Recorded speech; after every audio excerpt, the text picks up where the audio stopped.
Two humorous nurses would like to acknowledge the true custodians of the land in which we record our podcast, the Yorta Yorta people. We pay our respects to elders past and present and extend our respects to all Aboriginal and Torres Strait Islanders listening today. Always was, always will be Aboriginal land.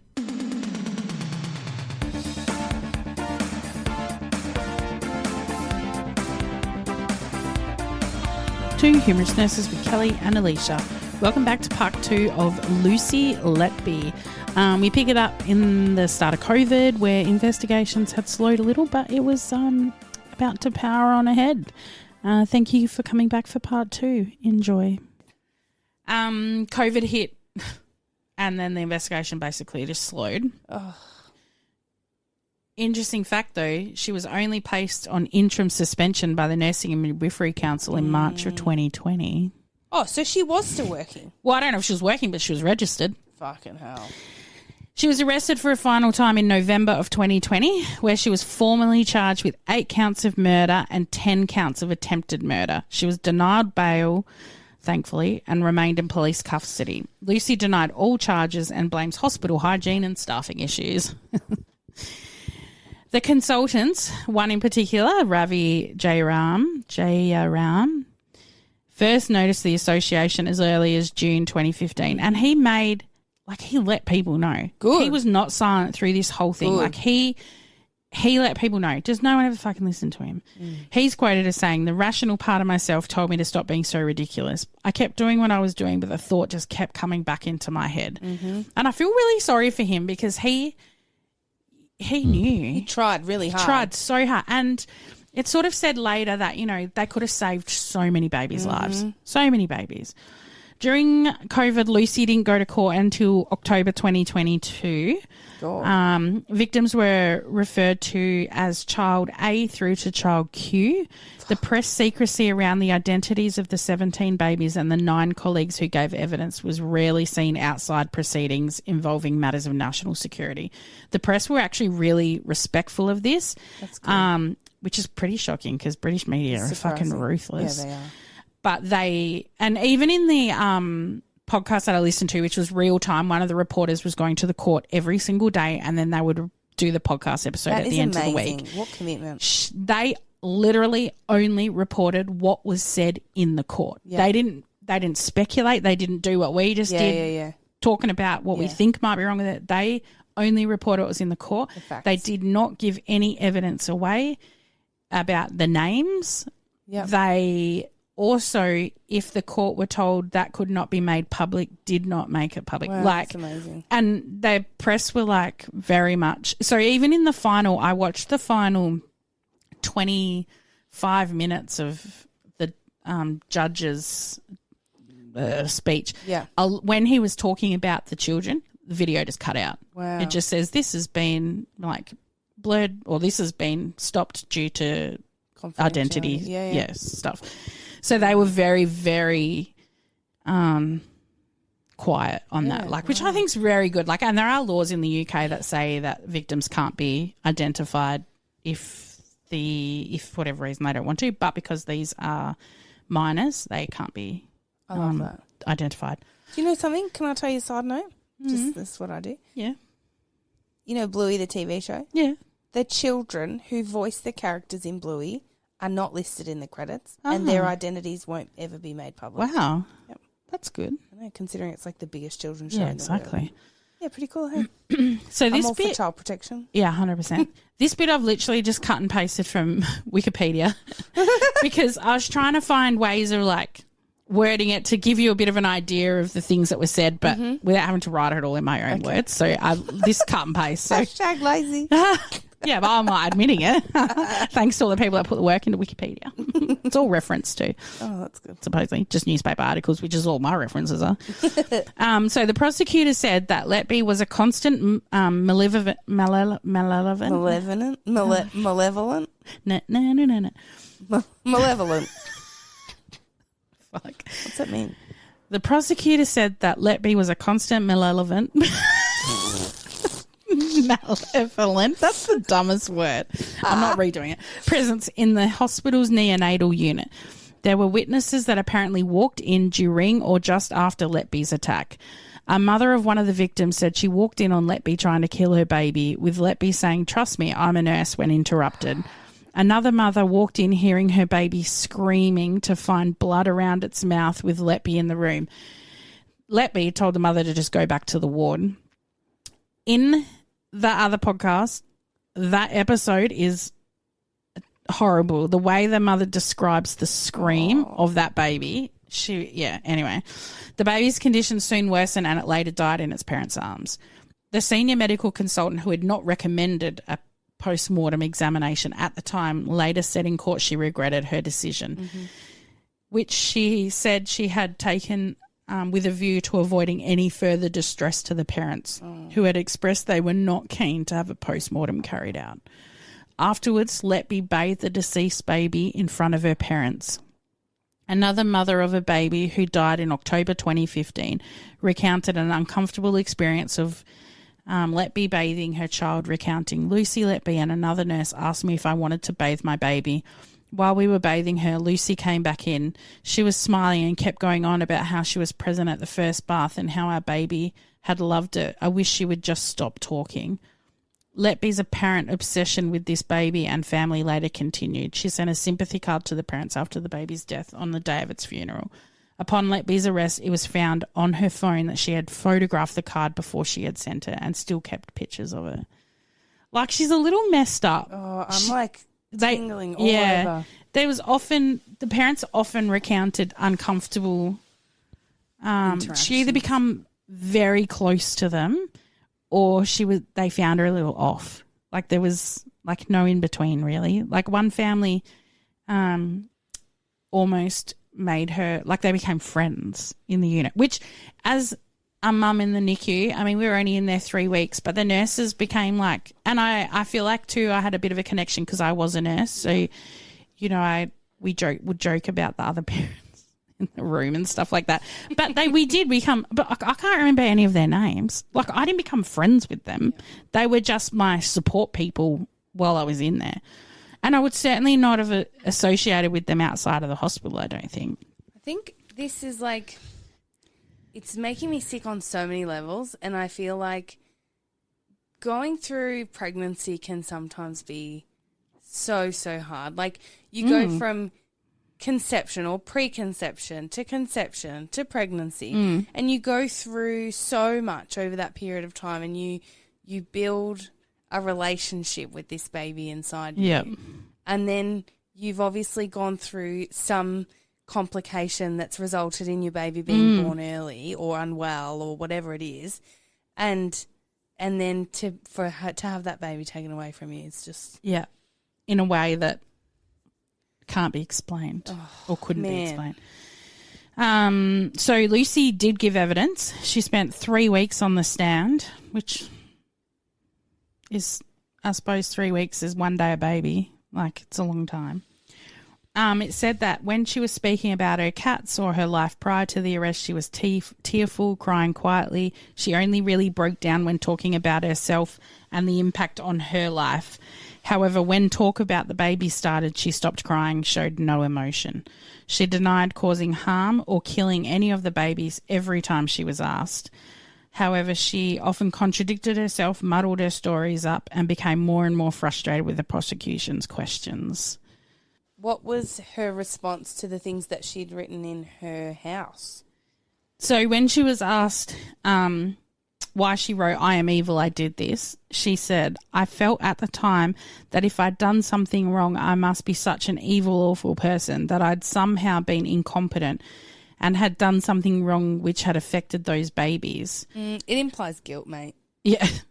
Letby said that the allegations had negatively impacted her mental health, saying, "I don't think you can be accused of anything worse than that. I just changed as a person and my mental health deteriorated. I felt isolated from my friends on the unit. From the self-confidence point of view, it made me question everything about myself." It was observed that Lucy eventually began to lose composure in the witness box, asking for a number of unplanned breaks. It was also observed she only broke down when talking about herself and the impact it had on her, which the prosecution said was telling. Everything that she said could be applied to actually murdering. Correct. Yeah. And I think you can have a bad day and come home, and I'm sure people have written in journals, come home, written in your journal. I'll show you a picture of the Yeah, but stuff. you would say something like, I wonder if there's anything else I could have done. Did I miss something? Like these are the things 100%. you would write in your journal. Yeah, that's right. You don't, and when you see this note, you might think, oh yeah, you'll get what I'm saying about like she's just trauma dumping. Yeah. Or it's just it's in her brain and what's swirling around in her brain and what it's telling her, and it actually just needs to come out. Not good. What does that top say? Things on it that say, says, I'm an awful person. I can't breathe. I can't focus. Hate myself. Kill myself right now. Overwhelming fear. I'll never have children or marry. I haven't done anything wrong. Something about police slander, discrimination, victim. Taking over my life.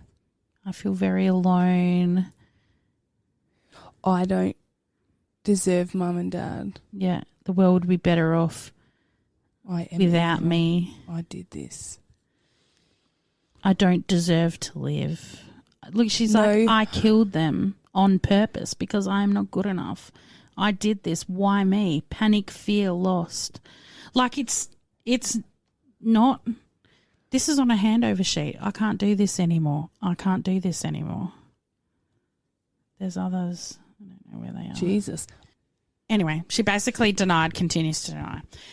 On August 18th, 2023, after 10 months at trial and over 110 hours, over 11 days of jury deliberations, Lucy Letby was found guilty of 7 counts of murder, 7 counts of attempted murder.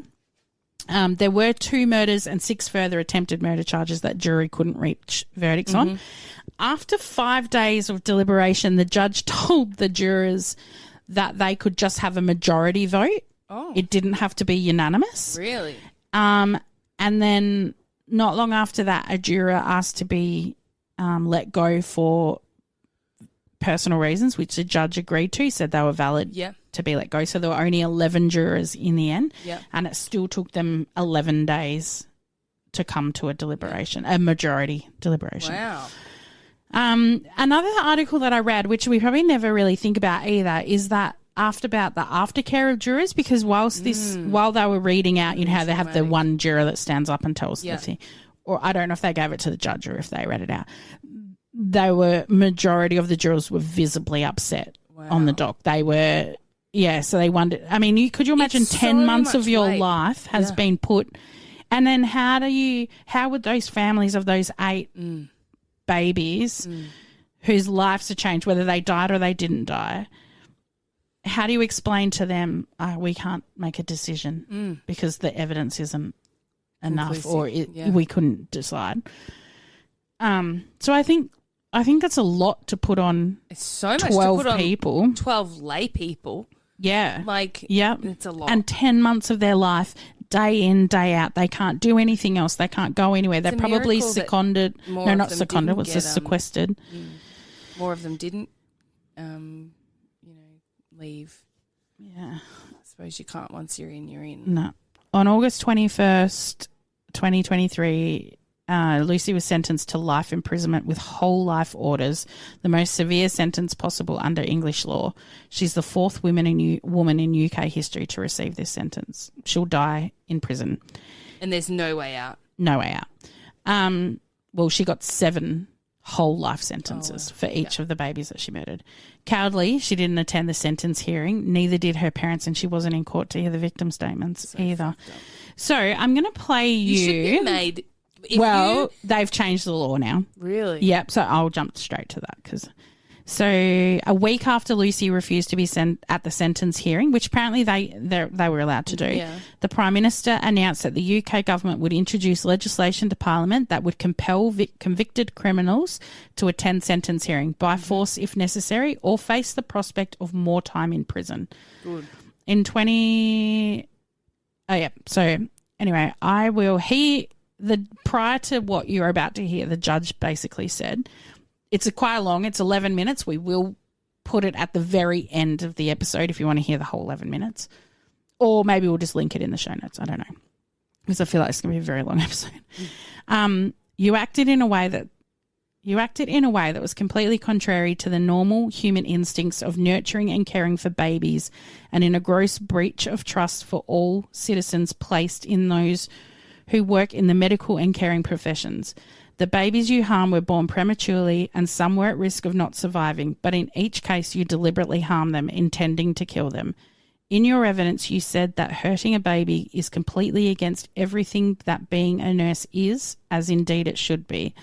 You also claim that you never did anything that was meant to hurt a baby and only ever did your best to care for them. That was but one of the many lies you were found to have told in this case. There is no doubt that you are intelligent and outwardly were a very conscientious, hardworking and knowledgeable, confident and professional nurse, which enabled you to repeatedly to harm babies on the unit without arousing suspicion for some time. It goes on more, but basically that. He also said that he would be reading out his sentencing statement as if Lucy was in the room, and that a transcript of his statement as well as a transcript of every victim impact statement will be given to her and she will have to read it. So I'll play you this and I'll put it in properly so we can, but this is like his sentencing. So 2 minutes, 45. I must pass appropriate sentences according to law. Over a period of just under 13 months, you killed 7 fragile babies and attempted to kill 6 others. Some of your victims were only a day or a few days old. All were extremely vulnerable. They were in a hospital where others were striving to provide them with dedicated medical and nursing care. By their nature and number, such murders and attempted murders by a neonatal nurse entrusted to care for them are offences of very exceptional seriousness. The damaging impact of your actions on others working at that hospital, including those who numbered you as a friend, betraying their trust and creating upset and suspicion, as well as eroding confidence in clinicians and nurses generally, aggravates their seriousness. This was a cruel, calculated and cynical campaign of child murder involving the smallest and most vulnerable of children, knowing that your actions were causing significant physical suffering and would cause untold mental suffering. You created situations so that collapses or causes of collapses would not be obvious or associated with you. You removed and retained confidential records of events relating to your crimes and checked up on bereaved parents. There was a deep malevolence bordering on sadism in your actions. During the course of this trial, you have coldly denied any responsibility for your wrongdoing and sought to attribute some fault to others. You have no remorse. There are no mitigating factors.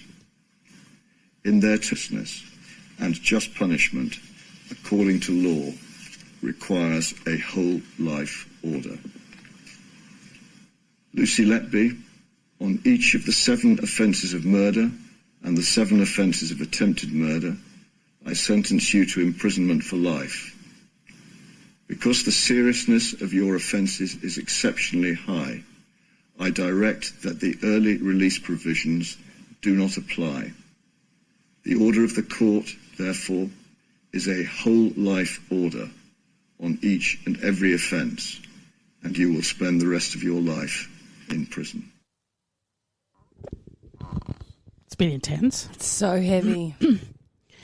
And I don't think he could have made a better call. Like, she needs to die in prison. I felt like I was there listening to that. And I feel like I don't know. It's so much. I wonder, like, I wish that I could have seen her reaction to that, you know. I know. Yeah. She did apply for an appeal in January of this year, but a judge refused it. But she did renew that application, so now it goes to a court of 3 judges to decide whether they will grant permission. Police are continuing to investigate Lucy's entire career, including Liverpool Women's Hospital. So every baby she has ever cared for or was part of caring for is being looked into. They do believe there are more victims. In December of 2023, Lucy was finally removed from the nursing register. She stated that she didn't accept any guilt but did not contest the removal. Hard to nurse from prison. Oh, God. I found this interesting, but in October 2023, the Cheshire Constabulary announced that an investigation into corporate manslaughter against the Countess of Chester Hospital would begin. They are investigating senior leadership and decision making to determine if there was any criminality at the time of the charges. Detective Superintendent Blackwell stated, "At this stage, we are not investigating any individuals in relation to gross negligent manslaughter. The investigation is at its very early stages and we are unable to go into any further details or answer specific questions. We recognise that the investigation will have a significant impact on a number of different stakeholders, including the families in this case, and we continue to work alongside and support them during this process." So I Googled what corporate manslaughter was because I didn't know. So it's defined as corporate manslaughter and corporate homicide act, defined under the corporate manslaughter, corporate homicide act of 27. An organisation can be found guilty of the offence if the way in which its activities are managed or organised causes a person's death and amounts to a gross breach of relevant duty of care owed by the organisation to that person. The offence applies only to certain organisations as defined by the Act. They include private bodies such as limited companies and partnerships, public bodies such as local authorities and the NHS trusts, and specific government departments and police forces can also be held liable. Individuals cannot be prosecuted for the offence, whether they are an accessory or otherwise. If found guilty of corporate manslaughter or corporate homicide, an organisation is liable for a fine. The family of Letby's victims welcome this news. Tamlin Bolton from the legal firm, which represents the families of the 7 babies who were murdered, said that this is significant news today. The families we represent have continued to request that senior management at the Countess of Chester Hospital be investigated and or be part of investigations moving forward. We are reassured that some steps are now being taken to consider the actions of management from a criminal perspective. It will be for the CPS and the police to determine now if the conduct of the senior management at the Countess of Chester Hospital fell so far below what could have responsibly been expected of them, that their actions caused or contributed to the deaths of those 7 children. Whilst the news is welcome, this announcement brings with it fresh anguish for families as they wait for the conclusions of further criminal investigations. Can I ask a question? Why are there mandatory reporting standards for things like child abuse, child sexual abuse, but not for murder in a hospital? Yeah. Like if you suspect... Yeah, which they did and they reported multiple times. Yeah, there has to be... I wonder, if you look at your hospital policies, is there anything in there saying that this is mandatory, you must report to police if this has happened? Like things like if an old person goes missing from the nursing home, you have to report to police. Aged care's so different to I know, hospital care, I mean, just in general, like why is there not more mandatory reporting to authorities in that regard? And I wonder what would happen if Dr. Ravi went straight to the police after being ignored. He would have lost his job. So the cops would have knocked on the door of the hospital and said, we're here to investigate this. And the hospital would have said, we've already done internal investigations and we found nothing. Yeah. And the police will have a look at those internal investigations and probably agree, and then that doctor will lose his job. And let's remember they did arrange for like internal investigations. They did. But they limited what they were allowed to do. Yeah. They weren't investigating why those babies died or why mortality rates were suddenly They were looking increased. at They were looking at running of the ward. Yeah. Yeah. And the thing is, I don't believe that hospitals do the right thing by doing internal investigations. No. I think sometimes they do, in that there are reviews, but if there are problems, where do they go? The num Internal. The num to do her own review and find that the only person that was on shift every single time was Lucy, but still didn't do anything. Or if she tried to do something, nothing was done. silenced, yeah. I can see how that happens. Absolutely, I can too. And I've done investigations from VIMSs that I have put in. Like that's commonplace. Yeah, that's right. Like, and if you're doing investigations and your line manager decides that that's satisfactory, it doesn't go anywhere. No, that's exactly right. Right. I did put a poll up the other day asking if people wanted in depth on the babies or not. I just want to know how she killed them.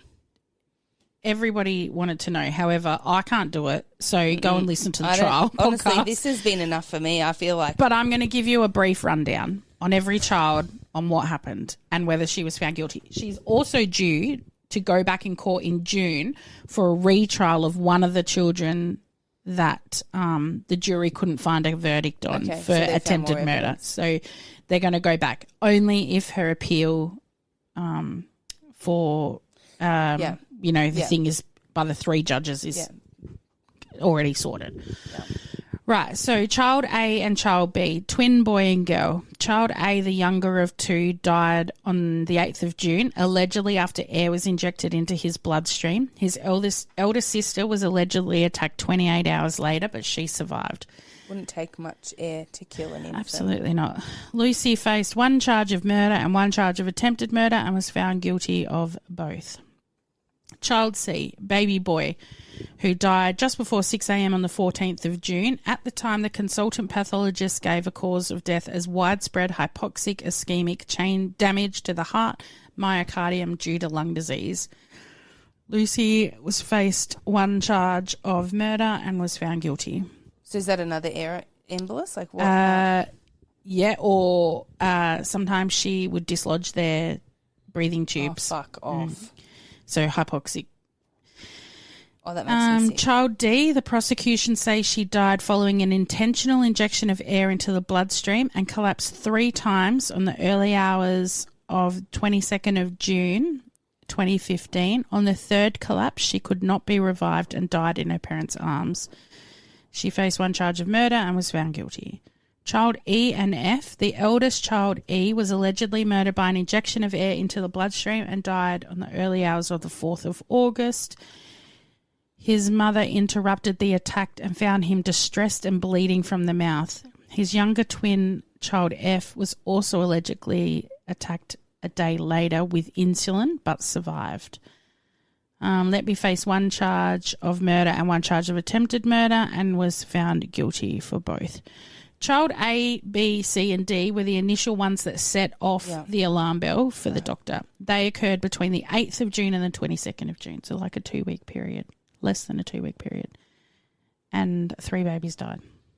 Imagine having twins and then only taking 1 home and knowing that they almost died as well. Child G, Letby allegedly tried to kill child G, a baby girl, on 3 separate times. On 1 occasion, she fed an excessive amount of milk and the baby vomited everywhere. She was moved back to the hospital where she was born, recovered very quickly, and then she was moved back. She wasn't moved back. So sometimes they ship the babies out too, and they were recovered. One time they shipped the baby out. We'll probably get to that actually. She faced 3 charges of attempted murder. She was found guilty of 2 charges of attempted murder and not guilty for 1 charge for that child. Child H, Letby faced 2 charges of attempted murder and she was found not guilty on 1 charge, and the jury could not reach a verdict on the other charge. I don't know what happened to child H. Child I, it was claimed Letby tried to kill child I 4 times before succeeding. A massive amount of gas was found in her bowel and stomach, and the coronial ruled that the first 3 incidents had left her with brain damage. She faced 1 charge of murder and was found guilty. Child J, she was faced 1 charge of attempted murder, but the jury could not reach a verdict. Child K, Letby faced 1 charge of attempted murder, but could not reach a verdict. Child L and M. Child L was allegedly poisoned with insulin after Letby was moved from night shifts. As the twins' blood sugar dropped dangerously, child M was harmed by having air injected into his bloodstream and came close to death. Both boys survived, but child M was left with brain damage. She faced 2 charges of attempted murder, was found guilty of both. Child N faced 3 charges of attempted murder. She was found guilty for 1 attempt, but the jury could not reach a verdict on the other 2. Child O and P, 2 of the 3 triplet boys who died within a day of each other. Child O was found to have severe liver damage, like the result of an assault. Just 13 minutes after he died, medical records show Letby feeding child P, the brother of child O, alone. As child P was being prepared to transfer elsewhere because his parents wanted him out, he also suddenly desaturated and died. Shortly before he died, Letby told a doctor, "He's not leaving here alive, is he?" But there really wasn't any reason for him to have died. She faced 2 charges of murder and was found guilty of both. Fuck. And then child Q faced 1 charge of attempted murder, but the jury couldn't reach a verdict. As I said, if you want more in-depth on those babies, the Lucy Letby trial podcast goes into great detail. Like that, the one with the damage on the liver, they talk about whether it was an assault or whether it could have been caused by the resuscitation process or birth or, all these things. And basically the doctors were like, we've only ever seen it in cases of assault. It's pretty intense and it's just a lot of babies. It's a lot. It's a lot of babies. I don't know if they'll find more. They're investigating over 4,000 babies. I feel like they're going to find more near misses, more where she or like that first one, that baby A was killed, right? Surely she's had a go before then. Yeah, like why? I mean, she'd I don't know how long she'd been on that neonatal unit, the NICU unit, because started in the June, but yeah. That in a lot of the ones that we've talked about, they tend to test the limits of what is going to kill someone, what's just going to harm them, what's going to have no effect. Very awful. So sad for these families. So sad. It's really heartbreaking to think that there's people, and I think we say it every time, but there's people that are capable of doing, like tiny babies. Like they just seem to be off limits. Like surely. Mate, when Ollie was born, they're like, should we do her injections? And I was like, I'm a rational person, also a nurse. I understand, that vaccinations have saved lives and prevent communicable disease and whatever else. But I was like, but she's pristine. Like, you're going to stick a needle in her arm? You're going to stick stuff in her? Why? Like, it seemed so irrational. It's like when they give the vitamin K. Yeah, seriously. You're like, do we need to? Yeah, literally. And I'm like, but this baby is born, it's perfection. Like, why would you want to stick things in? And like, so they don't die. Mate. And I'll never, and this is so not the same thing, but Ollie had a tongue tie and they cut it the day after she was born. I was fucking hysterical. Hysterical. Because she was crying over a tiny little cut. And he probably fed her and she was fine. She was absolutely fine. Yeah. It is hard. Like, it's so hard to, like, fathom how those parents, and, like, to go to hospital with you give birth to triplets, you've carried triplets, and then you only get to take one home. And how do you? And you only get to take one home because you got it out before she could get to it. Mate, and you know she would have tried. It's so unjust, and you would spend the rest of your life asking why you and why your family. And by baby Q, yeah, like, why didn't they stop it at baby D when the doctor first said they knew. 4 collapses and 3 deaths in 2 weeks? And you were on for all of them? Soz, you know. I don't know why there's no sense. Like, as a manager, because you are, if one of your staff came to you and said, I've got grave concerns here, I wonder, like, at what point do people lose their integrity and go, it's probably fine? Like, why aren't we doing the whole guilty until proven innocent? Why aren't we suspending people and then dealing with the consequences of the suspension and not letting people keep working and then having to deal with the consequences of people being murdered? When I was an EN grad in the start of 2001, I was told, the ENs were all told, do not check DDs with this nurse. And I didn't understand why. I just thought, oh, maybe there's just a rule around it. You know, like, I didn't ask questions. I was a new nurse. Like, nothing registered in my brain. With this nurse. And then, the rumours all started that she was stealing the drugs, and she was. And because I had checked drugs with her on night shift, and I remember thinking, I don't understand why we're giving morphine to this patient. They're asleep. We had to wake them up to give them morphine. And then the patient said, God, that stings. And in hindsight, it's because it stung, because it was saline. And I hadn't, I didn't know any better. But, like those, and they were investigating her, but no one had pulled her. And I think about sometimes, I can see, I mean, we can all see how it happens. I don't know. I've never been in that position to have to make a complaint against someone or any of my staff or anything like that. And so I don't know. I'd like to think that I would speak up and speak up loud enough to be heard or to make. But then also, it causes. Will they just drive you out? Exactly. Because that's what happens. Yeah. I don't understand. The whistleblower. Well, I suppose we are a bit lucky. We do have whistleblower laws in Australia. The problem is sort of two-pronged. Like, the first problem is like, okay, if you report it, there's a very good chance that nothing is going to be done, right? Yep. Very good chance. And I've literally had a manager tell me that there was nothing they could do about a doctor, like, behaving really poorly. Then the second sort of part of that is, even if something is being done about the behaviour, you're not allowed to know about it. It's confidential between them and the bully. Yeah, that's correct. Or them and the person who's doing the wrong thing. So you're never actually seeing action, even if it is happening. Yeah. So you're never getting that reassurance or that closure anyway. Yeah.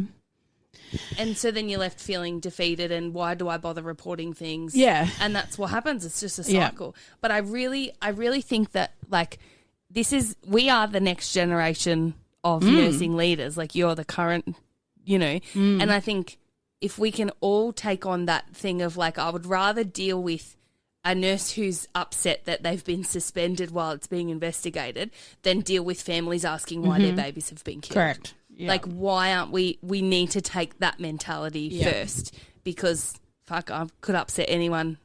I'd take upsetting someone over, and, like, them losing, a week's pay or whatever it is.